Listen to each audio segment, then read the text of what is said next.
In LA County, about 1 out of 4 children live in families that are unable to consistently meet their needs with their income that they have. That goes for housing, food, utilities, clothing. So school meals are a really great tool for getting food into the hands of students that may not be getting it at home. So it's important to look at the participation rate in school meal programs because free and reduced price meals are an incredible way to bring equity and opportunity into communities that have been historically denied those things.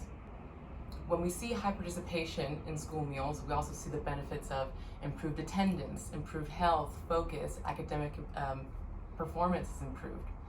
So expanding access is really important, especially in schools where there's high rates of poverty and concentrated poverty. Those schools are located in communities that also lack access to other opportunity promoting resources like water, parks, clean air, streets that are safe. So bringing food into those communities is one piece of bringing equity. So in recent years, there's been some policy changes that have really increased participation rates in California and in LA County.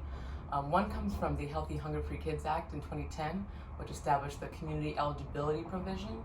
So that allows high poverty schools to transition to serving meals universally free. That's breakfast and lunch to everybody, and they don't have to apply. Just by proving that they have a certain percentage of students that can be categorically eligible based on their participation in Medi-Cal or SNAP or their status as currently being unhoused or in foster care. So if you're able to get that percentage, then you can go on CEP, and it's a really great way to enable schools to meet the need and do it in a financially feasible way. In 2017, CFPA sponsored legislation SB 138 that would require all public schools directly certify Medi-Cal households into the school meal program. And if you qualify as a school for CEP or another provision that allows you to serve meals universally free, then you have to adopt it. So that more than doubled the number of schools, universal school meals, serving schools in just 2 years. So that was incredible. Another piece of legislation that passed just this year is the meal mandate to charter schools. So starting in 2019, schools are now required to serve a free reduced price meal to their low-income students, which was not required of charter schools previously.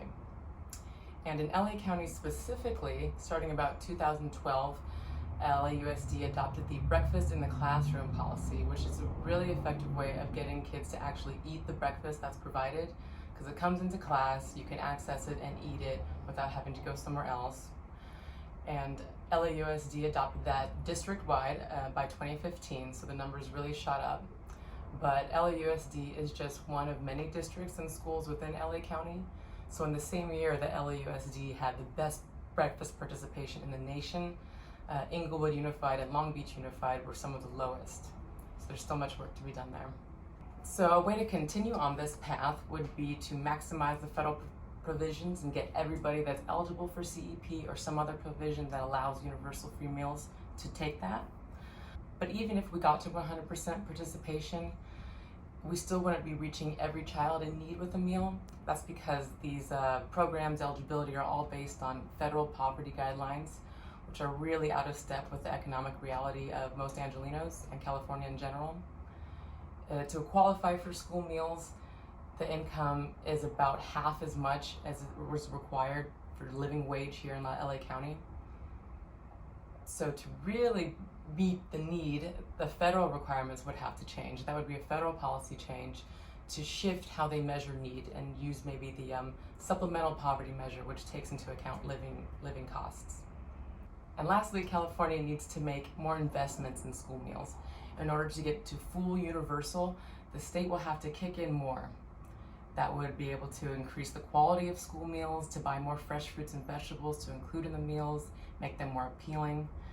And also by serving universally meals, you take out the stigma. You stop segregating kids by income and everybody receives a meal just because it's part of school. That in itself would also increase participation.